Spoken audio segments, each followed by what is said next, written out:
قدرمندو دغه خورکۍ یو 3,000 روپۍ افغانۍ رالیږلي وو.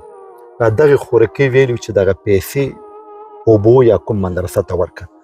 دغه مدرسه ګوري په دې کې کار روان دی، تقریبا 200-300 جنکیان د قرآن پاک زده کړه کوي. وایم دغه مدرسه دغه پیسې سپارو را سره اوسئ.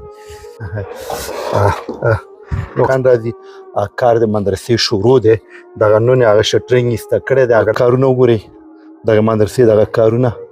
نو قدرمندو 2 لکه روپۍ ما مخکې دغې مدرسې ته ورکړي، 80,000 یو 80,000 بل 80,000 بل. اوس دغه 3,000 روپۍ یو خورکۍ رالیږلي چې کوم مدرسه ته ورکړه. البته دغې خورکۍ 40,000 روپۍ رالیږلي، بیا ویلي وو چې 100 روپۍ ډالر یې بل څوک ایښودلی یورو چې هغې ته ورکړه، باقي پیسې به مدرسې ته ورکړئ. دا به وضاحت ورکړم چې هغه خورکۍ هم پوه شي چې دغه مرسته ستا ده. سلام علیکم. مرزا محترم خی جوړې